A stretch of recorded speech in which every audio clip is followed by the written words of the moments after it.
if you play chess or if you don't play chess, because I don't play chess, and I heard of his book, Chess for Dummies. James wrote that book. James has 6 chess books out right now.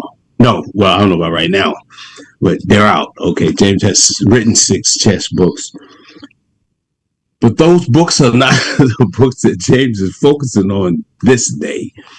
James, his other books are Freedom, and the second one is No Blame, No Shame, and that's the one that I have.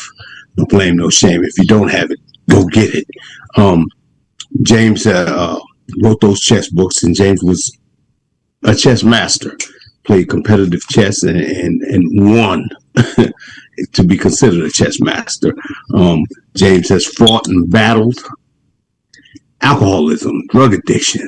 James has been through all that. James had lost his zeal to compete. James gave us a testimony that he lost, your free will. He lost his freedom of choice. And I said, wow, how could you lose that? My question, how could you lose that when that was a God's given gift to all of us? We all have free will. And he explained how he lost his will, his freedom of choice, where he felt he had no choice but to do what he was doing. And James, you can explain all that. I'm just giving a brief rundown on your story a little bit. I can't even touch the surface of all the things that you have given us, my brother. So, well, I am going to say this. James is his encouragement for us to strive and to be better and to understand the power of helping others has been nothing short of trend setting, James. See, as Karen said, everybody needs some James in their life. You see what she got on her head? She got some James in her life. She got hey, James. Everybody needs a little James in their life. So I said, I've got to get me one of them hats James wear every week, man. We go, James, you're a trendsetter, man. I want everybody to know that I'm in for what you're doing, my brother. I'm in. I'm with you. I'm with you because it is something special for someone to have a zeal and to receive reward from helping others. And we talked about that. I asked you the question, was helping others, is that helping you? See, so what I'm going to do is at this time, I'm going to turn this floor over to you, James. And I know that, the panel, they're going to have some questions for you. If you don't relax us so much, because every time I get off here with you, I'm so relaxed that I'm anxious for the next week.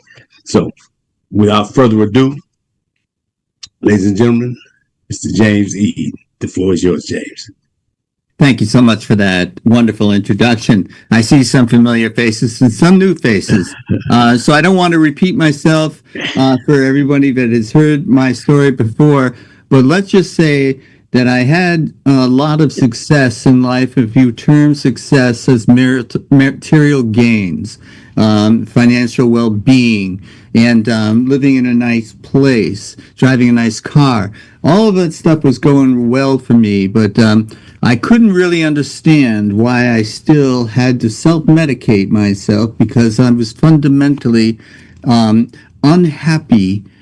Because I know that even though people were giving me awards and things like that I could have done better. I was not living up to my own standards. And I've had a feeling of failure because I was not meeting my own expectations. It hadn't occurred to me to change my expectations. It hadn't occurred to me that I might be shooting too high, setting the bar too high, and that no one could live up to the standards that I had set for myself. And I don't know why I set them that high. It's one of the things that I thought about and wondered about, and I kept thinking that because if I did something well and get some positive attributes for doing it well, I would only think I could have done that better. I could have done that faster. My internal critic never took a took a coffee break even. It was always there. And I was followed around by my childhood companions that I learned to call alienation and estrangement. I never felt like I really fit in with other people. But when I was under the influence, and under the influence of different types of substances that would change the way I feel. They would make me feel like I fit in. And they gave me a sense of comfort and belonging that I hadn't experienced on my own. And so I thought that this was the magic elixir that I needed, that I had found the solution. Of course, there were highs and lows, and the lows got lower and lower. Because it took more and more to become high and to attain the highs, and the consequences became more and more severe. So, there's no one day where you go from a user to an addict. You can't really point your finger and say, oh, on June 19th of 19, whatever, I became an addict, but I did. And that's when I talk about surrendering my power of choice. It was freely given to me, as it's freely given to human beings, but I surrendered it because I bent my knee, to the tyranny of addiction. And the tyranny of addiction, it wields a merciless lash, and it whips you into doing things that you never thought you would do, and to saying things and acting in certain ways that you just didn't feel right, didn't feel like it was you, but you did it because you needed whatever it was that you were after to self-medicate to change the way you felt. So you're doing that kind of thing, and you're changing the way you feel and I've learned now, by taking something and ingesting something, smoking something, doing something, the change that you need comes from within. I didn't know that. And I have been able to walk a path of recovery for 10 years, and I have changed inside. And there's no change without change within. And it's inside myself where I begin. I say it's not my brain, it's not my heart, it's deep inside where I start. And when I make that connection, I feel a spiritual connectedness. So even when I'm by myself, I know I'm never truly alone. And this is a high of some kind that feels wonderful, but it feels peaceful instead of busy and ecstatic and dancing and all that kind of stuff which we normally associate with joy. There's a serenity that I never knew, a calmness, a peace it's a gift you can give to yourself. And these tools and techniques have been taught to us for antiquity, since antiquity, but we have not been learning them. We have not been taught them. I was not taught them as a child. So I had to learn them as an adult and employ them, become willing to learn. So that's the story for those of us that have not heard it before. And I have found, as Mr. Holmes suggested, that what I have found is by helping others, I have learned that I get more than I give. And what I went through may have been of use to me because I can show up with authenticity that some people may lack. I can connect with people. I've been where you've been, and they know it. Somehow, this authenticity is sensed, picked up on, and they feel a connection to me. And then some days, sometimes you see them walking their own path with their heads held high, looking people in the eye, and you feel so proud of them, you feel so good, and then you see them helping someone else. And this is how it works. You help somebody who helps somebody else. You can't help everyone. Everyone needs help, but not everyone needs my help. But you help people to help others, and they help others, and they help others. And I find that this has been the most gratifying thing for me, and that I found now, instead of chasing ecstasy, and I found that I can pursue things that give me joy. And joy, it doesn't have the downside. That when I was chasing higher than high ecstasy, when I was chasing that, there was always a downside. But the joy of helping other people and experiencing this connection to them, this joy, well, I don't have to recover from it. I can wake up the next morning and I can remember what I did last night. So there's questions, and I'll be happy to answer any questions. Yeah. I see. Lazaro's hand went up immediately. But I want to ask a question though. Oh, I sure. want to ask you. I want to ask you. Hey, it's your show. At what, at what point? At what point in your recovery did the gratification come to you for helping people? Because I know you didn't just start helping people. No, You had to work on yourself. You had to help yourself first. At what point in your recovery did you help somebody and say, "Wow, the feeling, the high I got out of that was bigger than the high I've been using"? So, At what point did that happen? Well, that's a great question. And I did not start out with the attitude of helping others. I was an ungrateful person. I was, it was very difficult to tell me anything. I knew better. I was broken mentally, physically, and spiritually.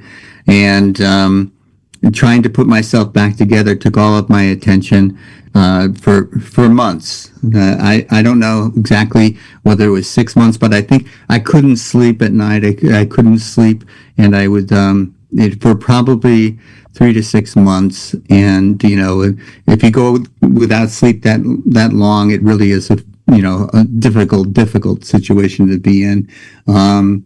And because I didn't go to sleep. I used to pass out, and I didn't wake up. I used to come to. And so now trying to sleep without using something to make me fall asleep, that was really one of the first things. But you have to detox first. You have to go through all of this type of thing. And I say self-care is not selfish. You have to fix yourself before you're able to give anybody anything. You can't give what you don't have. I didn't have serenity. I didn't have peace at that time. I didn't have what I could consider a life worth sharing with someone else. I was picking up the pieces. And if you're picking up the pieces, do not feel bad. Do not feel like you should have done it faster, which is what I thought. You should have been A-OK the next day. No, man, it takes time. So be kind to yourself when you're walking this path of recovery. The first steps are the hardest. It does get easier, but it never gets easy because you're always having to remind yourselves. At least I should only talk about myself, but my superpower is forgetting. And I can learn a lesson and forget it, and learn it again and forget it. And I have to learn some things over and over before they stick. And so I do rituals every morning of every day to remind myself, and I say, thank you for reminding me. And whatever the ritual is, thank you for reminding me, because I need this constant repetition of the types of things that I have to work on every single day. Because, you don't graduate from recovery school. You are in recovery from the point that you have stopped your addiction. People ask me, what's the most difficult addiction to give up? It's the one you're on. That's the most difficult to give up. And it doesn't pay any dividends to compare, because your life has fallen apart, has become unmanageable, however you want to turn it, and you want to turn it around, but you don't know how. You reach out for help. I didn't. I had to fall way down before I would admit that someone could help me. Now, 99% of the people are not as stubborn as I am. So most people don't have to go through what I went through to be able to reach their hand out for help and ask for help. I had to go through what I went through before I was humble enough to ask for help. And when I got help, I was still kind of surly, but it finally kind of figured out that this was working. I was feeling better. I was starting to be able to sleep. And the Minister Holmes asked me the question, when somebody came up to me after a meeting where I spoke, and they asked me to be their sponsor. And I said yes, because that's what you're supposed to do. And sponsor means, it's sort of like you're taking them under your wing a little bit. You're helping them with whatever they're working on, whatever the program is. Some programs call it mentors, some people call them sponsors. It doesn't really matter, but what you're doing is you're taking on someone and helping them to achieve the recovery from whatever their addiction is. And you're using whatever the program is, they have a format. You're using that format to help them. You're giving them some structure, and one of the things that I say, I hate to bury the lead. I always say you need a community. The last thing I expected was I needed people. I needed people that understood. When I started to speak and they started to nod, instead of shrinking away like, well, ooh, you did that, ooh, they started to nod. Yeah, they started to relate, because we don't have the same stories, but there's similarities in all of our stories. And at some point, you hit something where you connect and you go, yeah, I get it. I know what you're talking about. That's the connection that's gold. That's the connection that establishes a trust, that establishes an ability to communicate on a level that you cannot communicate over coffee, talking about the last Niners game or the weather or whatever you do, the way you go through your daily life. That connection has a power. Then that power is of healing. And I've seen it happen before my eyes, too often to deny it. And that power is not mine. I don't own it. It's freely given to me if I connect to it. And that's my job, to connect to it. Yeah, yeah, I agree. Yeah, something you said that kind of I can relate to, that you speaking to these people, and the only way that a person really truly can connect or can identify with what you're talking about is maybe because you speak their language and you've been through what they've been through. Yes. Because I know one time, I won't get into it, that at an AA meeting there was a guy there who said that he drank occasionally at dinner, a glass of wine or something. Now he was running the group. He ran down his accomplishments as far as PhDs and all of these stuff, and how many books he had read. And he said that he never was an alcoholic. He said that everything he knows is from a medical standpoint of view of the things he's read and studied, and he's a professor on these things. Nobody received him. Nobody received him because they were like, "You mean you've never had a hangover?" So they couldn't relate. Well, I guess they could relate. He couldn't relate. Yeah. So the next time, that I went there, he was no longer there. Mm. No one received him, and they had hired him. They had hired him to run this meeting. So, Lazaro, I see your hand is up, my Yeah, brother. his hand's been up for a while. Your hand been up. You got something really, really. You want to say something? Come on, my brother. He got his hat on. No? He gotta have his hat on. He better have it. He better have his hat on. Oh, no, I see a black screen. Yeah, we don't even see your face. We see your neck. We see your neck. All There right, you there you are. go. There you go. There you go. Yeah. Okay, well, Karen's making up for you. I got you.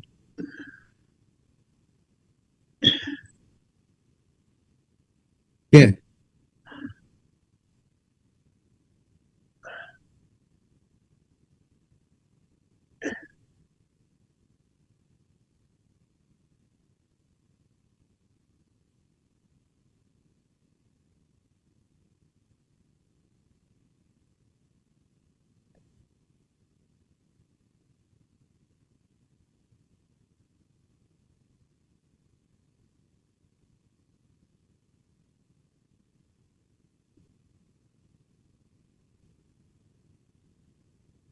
Yeah.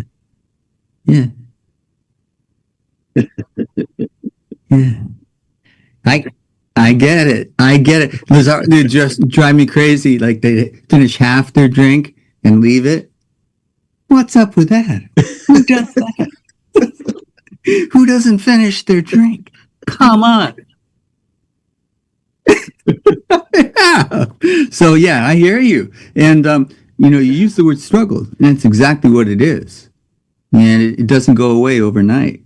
All I can tell you is that what I have learned is a community of like-minded people. They're looking for an answer. They're looking for an answer, and it comes inside. It doesn't come from outside where you're searching for something, and there it is behind that.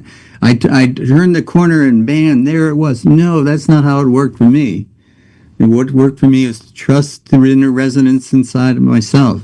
And when I was learning to connect to it, because I was disconnected from it, that was my essential problem. Is that this gift that had been given to me was the gift of life. I was given this gift, but I had disconnected from it. And the way I disconnected, Lazaro, I can't blame myself for it because I was a child.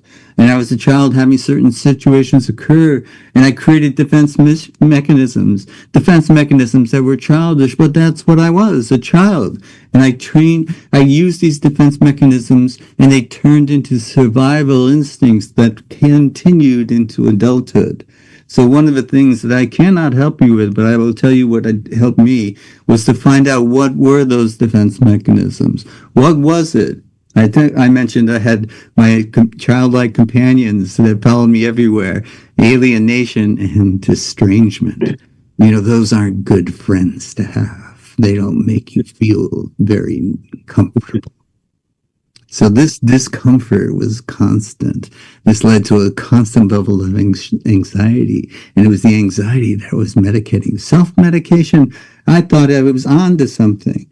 And later on, I got older and I thought, okay, the magic formula is sex, rock and roll, and sex, drugs, and rock and roll.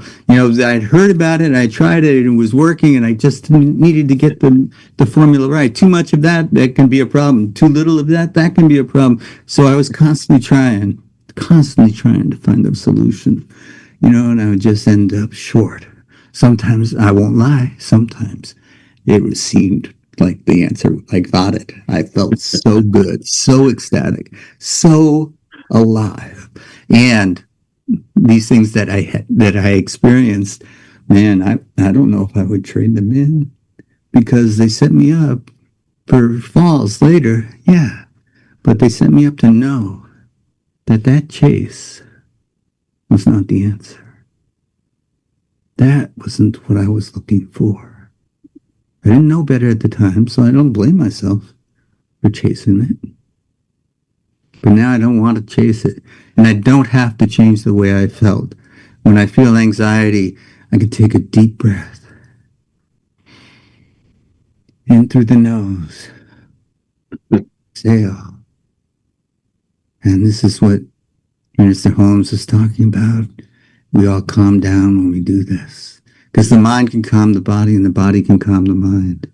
And when you work on it, you feel connected to your own body. Whoa, that was nice. Then you feel your breath go in and exhale and you go out. And you follow your breath. You track your breath for a while. This also is a meditation technique. Track your breath for a little while and you calm down.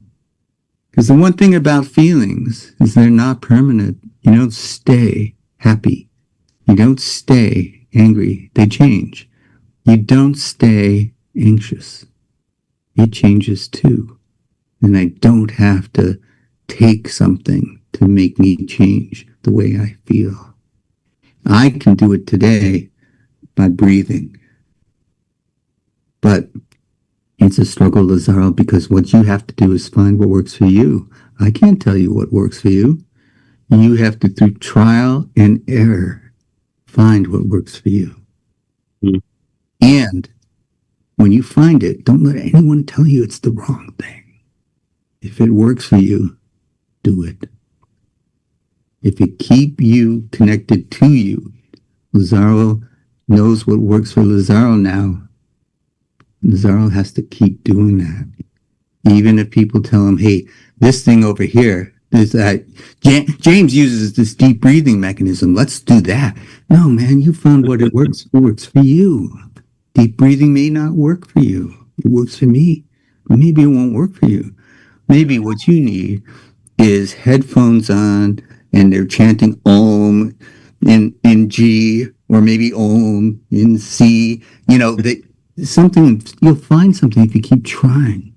Because if you don't seek, you can't find. So try. And don't get discouraged if what you try doesn't work the first time. Yeah. Let me say this. Lazaro, I want to say this, my brother. I thank you, man, for your transparency. Because there's people out here that won't do what you just did. So people that are not transparent like that. And yeah. Well, that's wonderful. I thank the Lord for James. Because, thank you for your courage. Transparency is something you need help with, and here's a place to let your voice be heard. Okay. Let me say this, James, that what you're describing for me is your process. There is, at the end of the process, each person's process, there's something called victory. See, everybody wants the victory. Nobody wants the process. See, James, if you didn't go through the process that you just went through, you wouldn't have this story to tell. You wouldn't be able to talk to people, to help people. That's your process, what you're going through. See, I may not be able to handle your process. You may not be able to handle my process. Right. One thing is for certain, and two things is for sure. We all have one. It may not be drugs or alcohol, but it's something. It's something that we all have to overcome. And you just on a track that your purpose is being fulfilled for you to help others.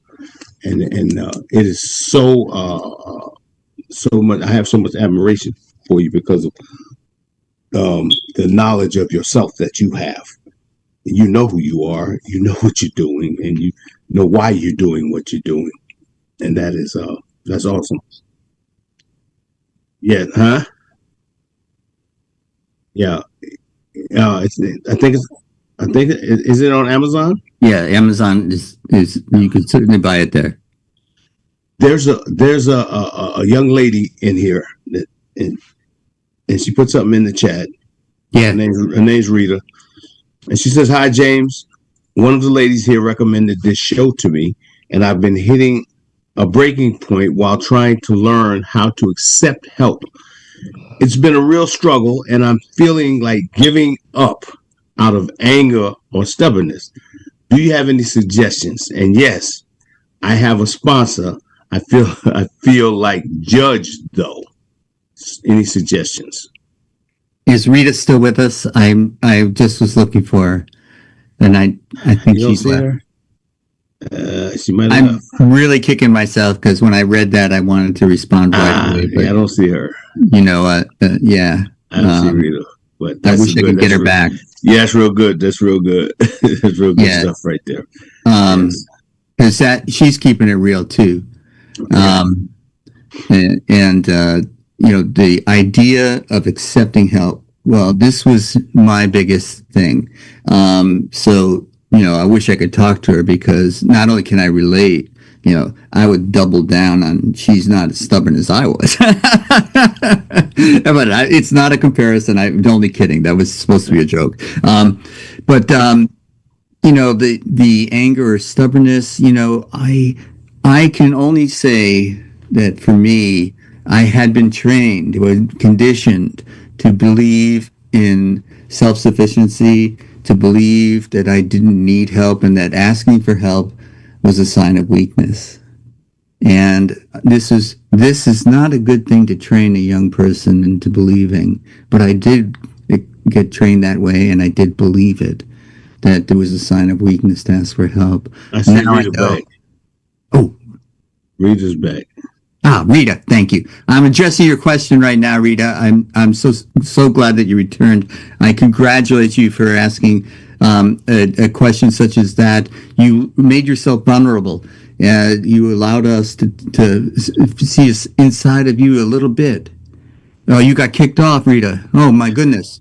Well, um, I certainly didn't do it, and I'll have words with whoever did. But it's technology is a benefit for most of us, but it also can be very frustrating.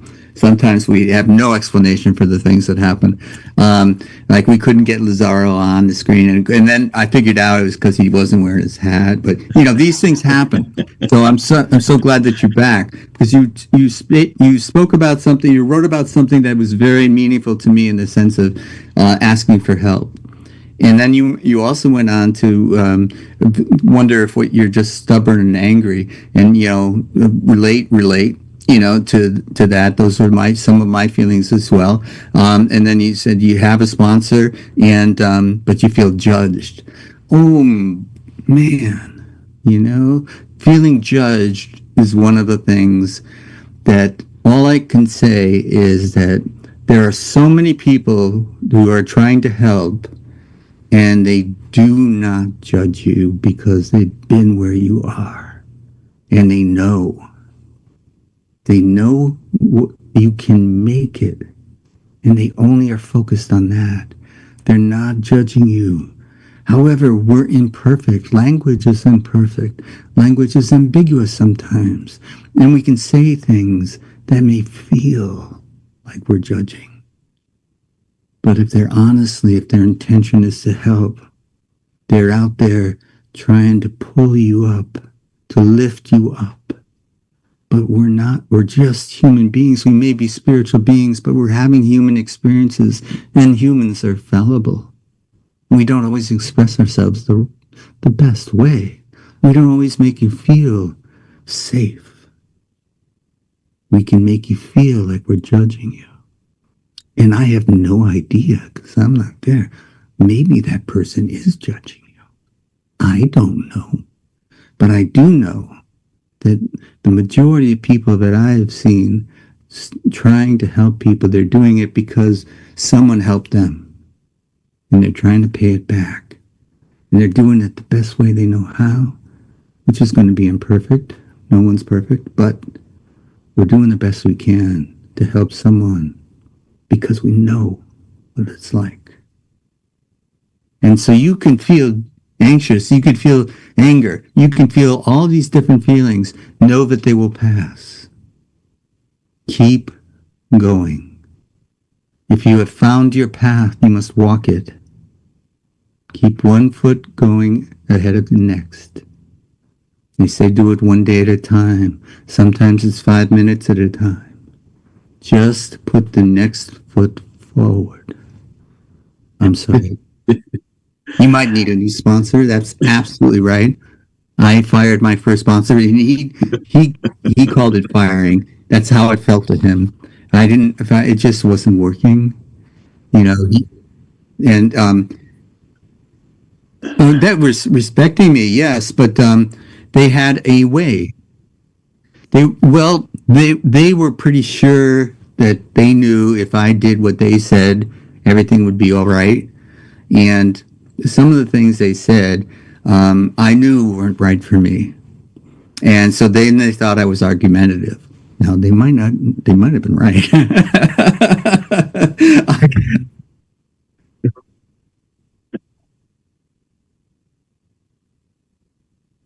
That's all right, Lazar.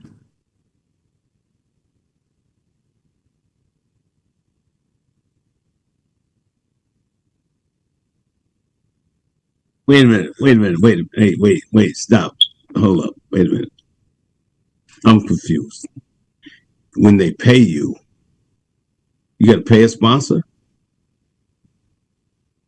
What are you talking about? Pay, Lazaro? I'm confused here.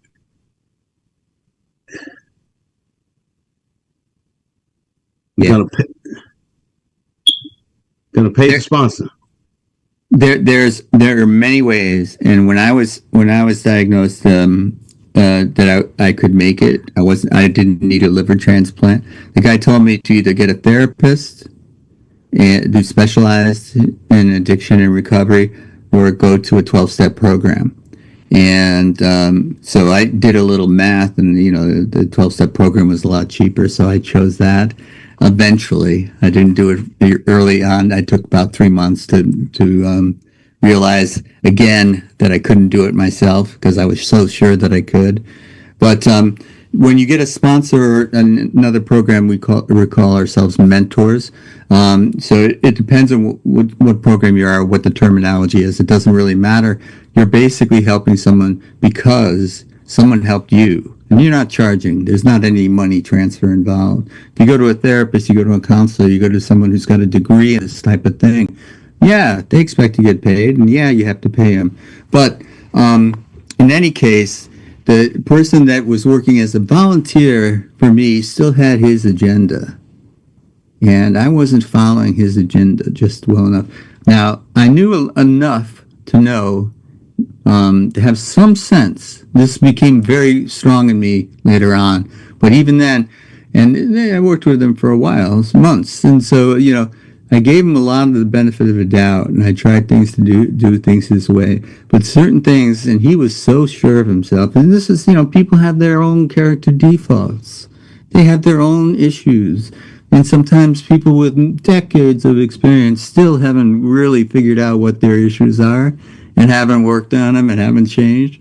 And, so he was one of those guys who said it was kind of by the book and not room for deviations and stuff like that. And, when you're working with me, expect some deviations.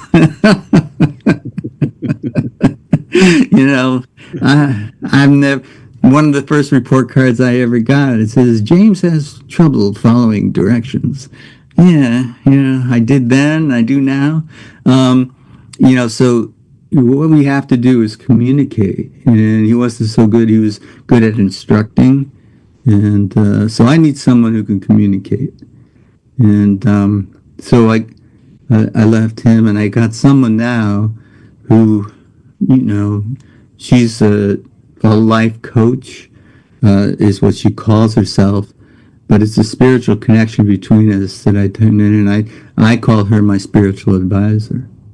And so I go in for tune-ups and to check-ins, and I do, I'm doing this. What does this sound? And she does give me a lot of positive feedback. Lazaro, oh man, I will talk with you offline sometime, and I'll tell you more about how I found her, because it was just synchronicity. I wasn't looking for her, and it just happened. But it has been a blessing for me, because I got somebody who is not judgmental. I got zero sense that she's ever judging me, which is very powerful. And Rita, I can really relate to that, how that makes you feel if you feel like you are being judged. Hey, no matter how far down you've gone, people have been further down than that. I didn't set a record, and I went pretty far down. So, and they have recovered. All human beings have the power and potential to recover. And that's the basic message I want to get across. It can't be you. Let me hold on, Lazaro. Hold on, Lazaro. This is what I'm going to do for you, Lazaro. I'm going to hook you up with James, so you and him can have one-on-one. Because you seem like you want to talk with James, man. You're James made a connection. But listen, this is what I want. This is what I want to do right now. I want to ask the panel, if anyone has any questions for you. Somebody may be struggling, maybe somebody just wants to know. I know most people may not admit it, or even if they're not struggling with something, they have a family member or somebody they know that is. And even if they don't want to say it, it is. So this stuff is very informative and encouraging for me. And I know that you're into helping others. That's what really has gotten my attention. How much you want to help people. you and what you get, how much you get out of it is, it's almost as like that's what energizes you and keeps you going. If you help somebody else, and that's like, yes, it's, reason that, and that's really encouraging. So is there anyone else on the panel here, that anyone got any questions for I got a Jason? question in chat. Karen asked, when helping others in recovery, how do you distinguish between healthy accountability and unhealthy shame? Yeah, those are two different vibes. My book, No Blame, No Shame, I wrote that in part because I find in working with recovery that shame is one of the things we have to overcome. Run into it again and again and again. You can't believe you went to this level of behavior and feelings and all. How could you must be a bad person? Nonsense. These drugs and alcohol, the things that you get addicted to, are powerful. They can be baffling. They can be slick as all get out, and getting into your ego, playing you for a fool, getting you to do what they want you to do. Your ego can be an ally, but it's not your friend, really. It's trying to get in control of you and control your actions. So first off, get over the shame. Shame is a low vibration. No one can do any good out of that vibration of shame. Shame is something that we can be controlled by, but we cannot be our best selves operating at that vibration. We must lift our vibration, and we must be feeling that we have worth. We can help others. Unless you have a sense of self-worth, you cannot help others generate a sense of self-worth in themselves. So you must feel like you have something to offer. You must feel it because you have been given the gift of life. You have it. The spark of light, the spark of life. We wouldn't be talking now if we all weren't given it. But we spend so much time covering it up. And my job is to let people shine. Let them shine. And when, there's so much in our society to make you feel ashamed, to make you feel shame, and to bring you down. And there's fewer voices lifting you up. But I believe these voices, one of the things that I do is I talk about it. I talk about things that we're not supposed to talk about. Addiction. Behaviors that were shameful. We're not supposed to talk about it. I'm talking about it. I lived it. I'm not afraid. I'm not ashamed. It has given me the experience, strength, and hope that I can share with other people so that they can feel it. And I'm not pretending because I went through there. I was there. And they loving you. They loving that you're not pretending. It's got a message saying, on our social media, TikTok, man, they loving you, man. Oh, thank you. Thank you. They are. You look at it yourself. That's for the younger generation. Yeah, you blowing up TikTok and Instagram and all. Yeah, they loving you.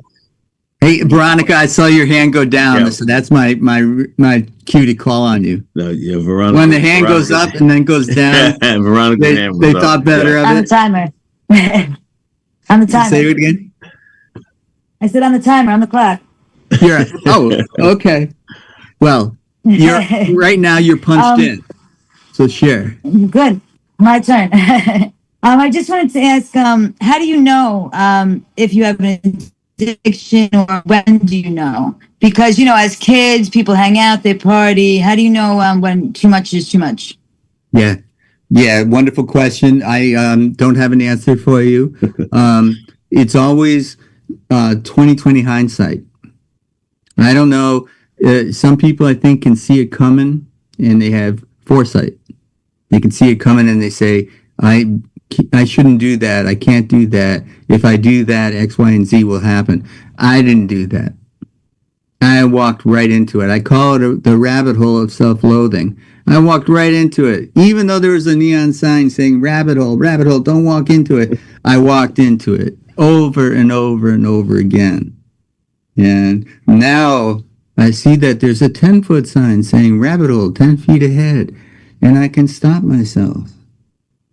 Now, I know there's a 50-foot sign says rabbit hole 50 feet ahead. I haven't seen it yet.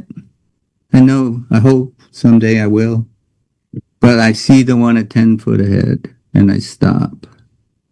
Because I don't pretend that I can't go down that rabbit hole again. I know I can.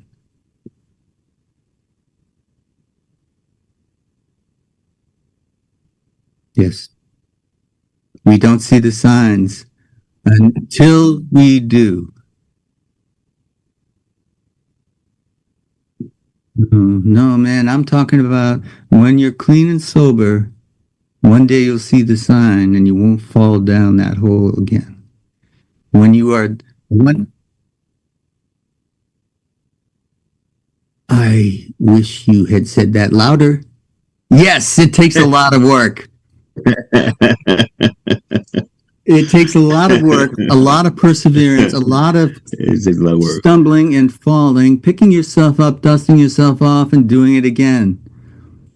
Finding your path and walking it with your head held high, looking people in the eye. This is not stuff that comes easily. Not to people like me. It did not come naturally, and I wasn't trained on how to do it. I had to learn by trial and error, by falling on my face, picking myself up. And did I want to give up? Yes. Did I want? Well, see, I asked you this question. I think I asked you this question last week. I'm not sure if I did, but you're talking about falling in that rabbit hole all over again, right? When you're in recovery, and you fall in that rabbit hole again, do you start over? Or do you continue on that same recovery? Well, or is it a whole new? Now I got to start fresh again from. Well. Okay. Tell me, James, what you have to say about that, because the question is to you. Yeah. Well, all I can tell you is my experience. My experience working with people who have slipped. That's one nice word that we have for it. You slip. Another word that we have for it is a relapse. Mm-hmm. These are nice words for something that is not very pretty at all. When you go down that rabbit hole, that's why I use the term rabbit hole, because it is a fall. You know, I call it a fall, and I find myself spiraling downward. It's not just a straight drop for me. It's a spiral downward. And have I done it? Yes. That's why I can talk about it. I can talk about how it felt for me. How it wasn't a straight drop for me, it was a spiral. And I could do it again. I know I can. It could happen tomorrow. Is the relapse a part of the recovery? And my answer to that is yes and no. No, it's not. I've heard that. You know what I mean? I've heard relapse. People relapses. Man, relapse is a part of the recovery. Yeah. So with that being said, the easy way out. So it's expected then. That's the easy way out, man. And it's the easier, softer way to say, oh, well, it's okay. Relapse is okay. Yeah, no, man. No, it isn't. And it's not, you don't have to relapse. Right. To recover. However, show yourself some compassion if you do. Because you're only human. Humans fail. Humans try and fall short. And I never let myself do that. This is why I'm talking to you like I'm talking to you now. Because I never used to let myself do that. I never showed myself compassion. I never let myself fail. I had to achieve it the first time, or I was a rotten human being, devoid of good qualities. No one could be meaner to me than me. Mm-hmm. And my self-critic was merciless. And Lazaro, if you're going through that, man, I can relate. And I don't know if you're as hard on yourself as I was on me, but it's a lousy feeling. It isn't helpful. Learning to stop that is one of the things that's a gift of sobriety. It's a gift of recovery.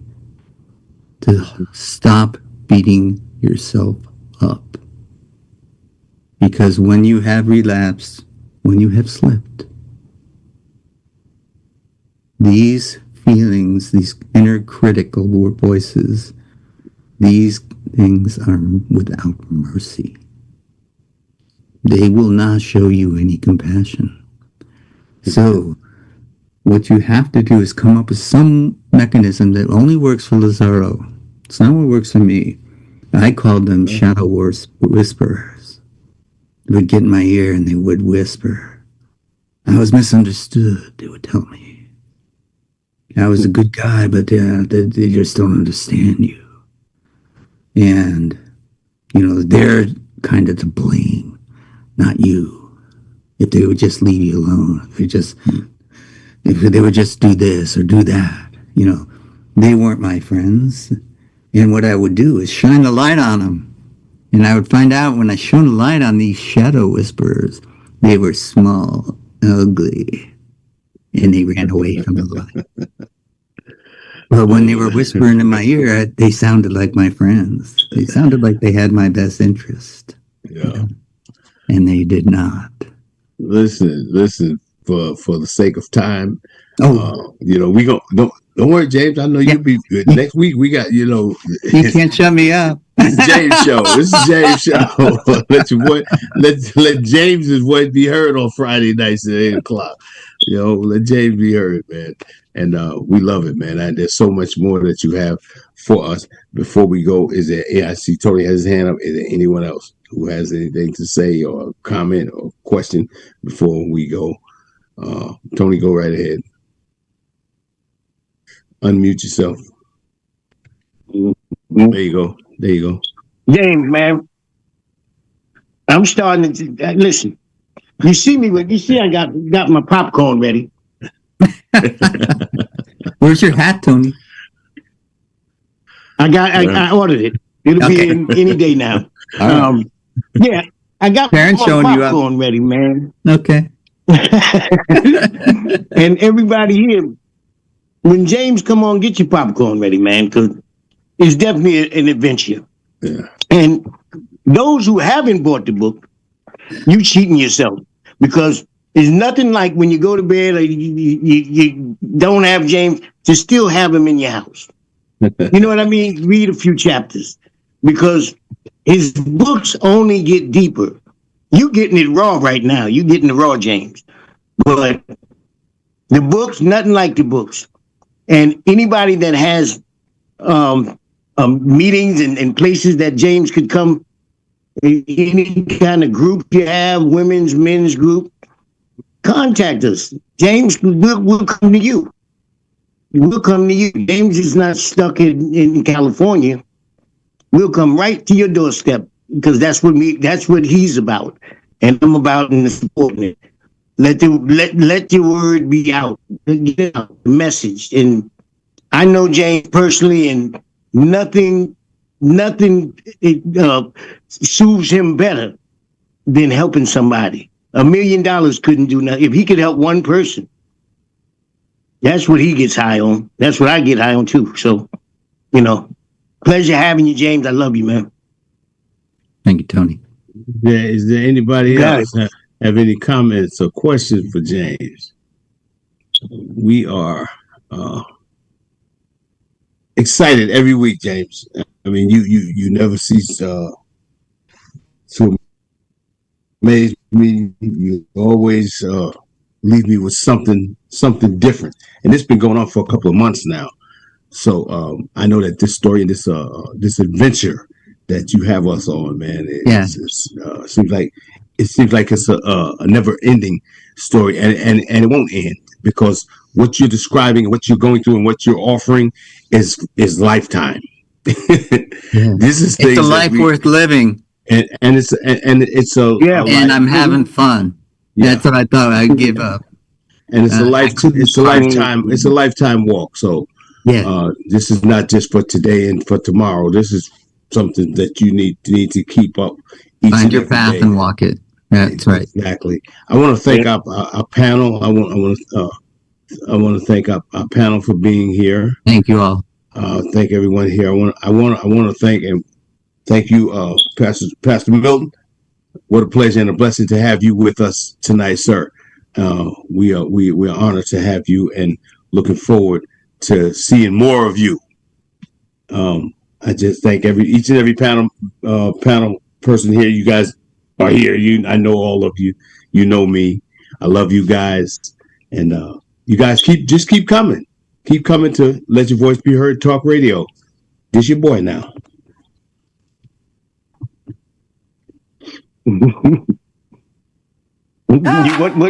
There it is. Step in. Yeah. Amen. My God. Yeah. Hey, Friday night party. Been quiet too long. Chewed up tongue. Turn down songs, clock keeps ticking on the wall. But your name's still missing from the roll call. Get your popcorn ready. Let your voice be heard. Say every single word. From the low notes to the sky. Throw hands up high. Let your voice be heard. Loud, clear, undeterred. If it shakes the room, that's how you know it's you. A truth tucked deep in your chest, heartbeat tapping out, say it, confess. Crowd might stare, let them do what they do. They never held a fire living in you.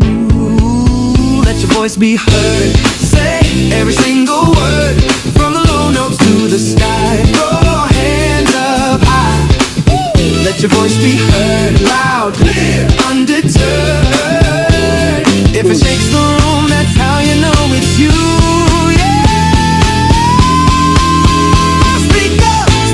Name your dream out loud. Stand up, you're the leader of this crowd. One spark, one shout. Watch the silence melt. That power in your mouth is the truest thing you felt.